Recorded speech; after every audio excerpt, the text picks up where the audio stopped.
सामने आया। विपिन ने कहा कि सोनम ने शादी से पहले ही अपनी मां को अंजाम के बारे में बता दिया था। विपिन रघुवंशी की माने तो सोनम के घर वालों को राज और सोनम के अफेयर के बारे में पहले से ही जानकारी थी। बावजूद इसके सोनम की शादी राजा से करवा दी गई। विपिन ने सोनम के घर वालों को भी आरोपी बनाने की मांग की है। क्या राजा की हत्या की साजिश में सोनम का परिवार भी शामिल था? आरोपी बनाइए, उनको उनसे पूछताछ कीजिए कि पूछताछ करेंगे उनसे तो ये सारी बातें बाहर निकलेगी।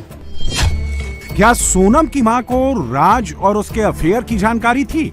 ये सारी बातें जो है इसने मम्मी को बताई होगी। मम्मी ने सारी बातें छुपाते हुए, बातें दबाते हुए ने राजा की शादी उससे कराई है। क्या सोनम ने पहले ही राजा के साथ शादी करने से इनकार किया था? जो है सोनम की मम्मी से उस टाइम पे झगड़े भी कर रहे थे और बोला भी था उसके अंदर, तो मम्मी तुम मेरी शादी राज से नहीं कराओगी कभी, तो इसमें तुम शादी जिससे मेरी शादी कराओगी तो इसमें अंजाम बहुत बड़ा होगा और आप लोग सब देखते रह जाओगे इसके अंदर। क्या सोनम अपने दूसरे नंबर से राज कुशवाहा के साथ बात करती थी? दो मोबाइल थे पर उसके पास हमारे पास नंबर एक ही था। एक शक नहीं हुआ कि दो मोबाइल रखे और अब हम परिवार का हिस्सा हो चुके हैं। एक्चुअली क्या है, वो बिजनेस करती थी तो हमें ऐसा लगा कि शायद वो बिजनेस नंबर अलग है, फैमिली के नंबर अलग है, हमें ये लगा था। ये तस्वीर गाजीपुर के उसी ढाबे की है जहां से सोनम ने अपने भाई को फोन किया था। सोनम को देखकर लग रहा था कि वो नशे में है। सोनम ने भी दावा किया कि उसे ड्रग्स दिया गया है, उसे नशे में गाजीपुर लाया गया था। लेकिन सवाल है कि सोनम को गाजीपुर लेकर आया कौन?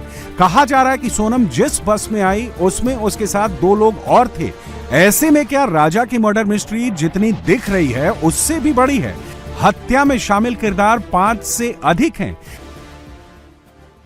देखिए ये चारों आरोपी जो उसमें आए हैं और एक सोनम जो है इसको मिला के 5 हुए हैं, तो ये 5 लोग तो नहीं है, इनकी टीम तो बड़ी है जहाँ तक हमें लग रहा है। और इसमें जिस प्रकार से सोनम पे सिलेंडर हुई है, जिस प्रकार से उसने फ़ोन लगाया था मैं यहाँ पे भाई यहाँ पे आ गई हूँ, मुझे को छोड़ के गए हैं, तो मेरा सवाल तो पहले उसमें ये है छोड़ के जो गया उसको है तो उसको इतना पता होगा तो छोड़ के कौन गया, कौन छोड़ के नहीं गया उसको। बाकी वो कहती है तो मेरे को तो होश में नहीं हूँ, मैं हालत में बोलने लायक नहीं हूँ। कल हमको इतना मालूम पड़ा एक तरफ से है तो इसको छोड़ के कोई नहीं गया है, ये खुद बस में बैठ के आई है, इसके साथ 2 लोग साथ में बैठे गए थे।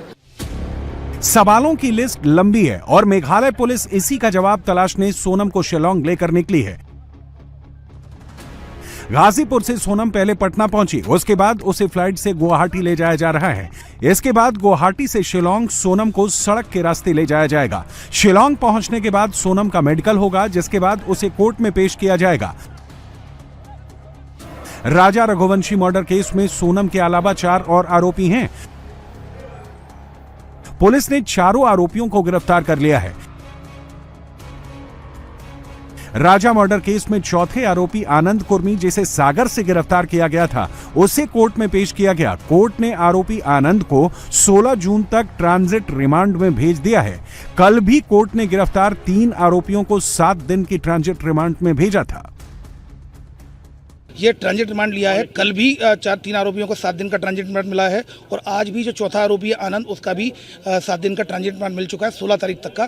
अब इन चारों को लेकर शिलांग पुलिस इन्वेस्टिगेशन के पॉइंट ऑफ व्यू से लेकर अब शिलांग रवाना होगी। ये अभी चारों को चूंकि अरेस्ट किया गया है और ट्रांजिट रिमांड लिया गया है, अब इनके लगातार हमारी बात चल रही है। उनकी 2 टीमें पिछले 3 दिनों से यहाँ पर ऑलरेडी इंदौर में लगातार इंदौर क्राइम ब्रांच के साथ कोऑर्डिनेशन में काम कर रही हैं। सोनम समेत सभी आरोपियों को शिलांग के सोहरा थाने लाया जाएगा। यहीं सभी आरोपियों से पूछताछ होगी। इसी थाने में पता चलेगा कि राजा की हत्या किसने की, कैसे की, हत्या के लिए किन हथियारों का इस्तेमाल हुआ और हत्या के बाद आरोपी यहां से कैसे फरार हुए। मेघालय की पुलिस हर उस सवाल का जवाब तलाशेगी जो अभी अनसुलझे हैं। ये है मेघालय के सोहरा पुलिस स्टेशन और इसी जगह पर सोनम और उनके साथियों को आज ही ले आया जाएगा। जैसे कि फिलहाल पता चल पा रहा है कि पटना से बाई एयर शिलांग पहले ले आया जाएगा, उसके बाद वहां पर कोर्ट पे पेश करने के बाद फिर आगे का जो भी जांच पड़ताल होगा वो इसी सोहरा पुलिस स्टेशन में होगा, क्योंकि हादसा पूरा इसी जगह पे हुआ है, इसी पुलिस स्टेशन के अंदर ही हुआ है। तो यहाँ का जो पुलिस है वो पुलिस पूरी जांच पड़ताल करेगी कि सोनम उनका मोटिव क्या था, यानी कि ये जो उनका पति का जो हत्या उन्होंने किया है, जैसे कि मेघालय पुलिस ने भी कहा है, तो इसके पीछे उनका मोटिव क्या था और कैसे करके वो रेकी किया था और उसके बाद कैसे अपने पति को समझाया था कि मेघालय उनको घूमने के लिए आना है। तो सभी मिला के जो जांच पड़ताल है वो जांच पड़ताल सोहरा पुलिस स्टेशन के द्वारा किया जाएगा और आज ही सोनम और उनके जो इतने भी साथी है उनको मेघालय ले आया जाएगा। राजा की जब हत्या हुई और सोनम लापता हुई तो राजा का पूरा परिवार सोनम की तलाश में जुट गया। सोनम को बचाकर लाने वाले के लिए राजा के पिता ने 20 लाख का इनाम देने का भी ऐलान किया था। लेकिन इस मर्डर केस में सोनम के शामिल होने की खबर से राजा का पूरा परिवार टूट गया है। राजा के पिता ने कहा कि अगर सोनम को कोई भी प्रॉब्लम थी तो उसे बताना चाहिए था। सोनम अगर सच बताती तो वो उसका साथ देते। कहना यह चाहता हूँ, अगर कभी निर्दोष रहती है पूरा साथ में दूंगा। और अगर कुछ तो ऐसा करना था, घर वालों को बताना चाहिए मुझे लड़का पसंद नहीं है, लड़का पसंद नहीं है, मैं दूसरे लड़के को चाहती हूँ।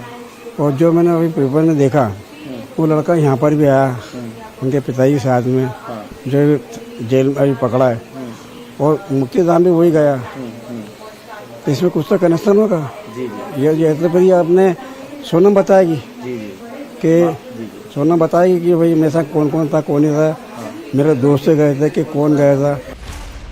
राजा के घर वालों का आरोप है कि सोनम की मां को सोनम और राज के रिश्ते की पूरी जानकारी थी, लेकिन सब जानते हुए भी सोनम की मां ने ये शादी कराई, जबकि सोनम ने शादी से साफ इनकार कर दिया था। यह भी खुलासा हुआ है कि सोनम जितने दिन भी अपने ससुराल में रही वो लगातार किसी के साथ चैट करती रही। सोनम के पास 2 मोबाइल थे, लेकिन राजा के परिवार को सिर्फ एक मोबाइल का ही नंबर पता था। राजा से उसकी मां की आखिरी बातचीत 23 मई को हुई थी। इसके बाद ही राजा का मर्डर हो गया। अब राजा की मां राजा के हत्यारों के लिए फांसी चाहती है। उनका कहना है कि अगर इस मामले में सही से जांच हो तो कुछ और आरोपियों के नाम भी इस केस में सामने आ सकते हैं। राजा मर्डर केस में राज कुशवाहा पर मास्टरमाइंड होने का आरोप लग रहा है। राज कुशवाहा की गिरफ्तारी के बाद उसकी बहनों का रो रो कर बुरा हाल है। राज की बहन का कहना है कि उसके भाई को फंसाया जा रहा है। राज किसी का मर्डर नहीं कर सकता। राज की मां का भी कहना है कि राज को पुलिस ने गलत तरीके से इस केस में इन्वॉल्व किया है। मेरा राज बहुत अच्छा था भैया, बहुत अच्छा था, कभी गलत काम कुछ नहीं कर सकता। राज मेरा कभी गलत नहीं कर सकता वो। कभी ये तो उसका कोई अफेयर था, आपको लगा कि वो अफेयर नहीं था। तो कौन थी सोनम? कौन थी? साथ में काम करती सेठ की बहन थी। जहाँ काम करते था वो उसकी बहन थी। और लड़कियां काम करती थी।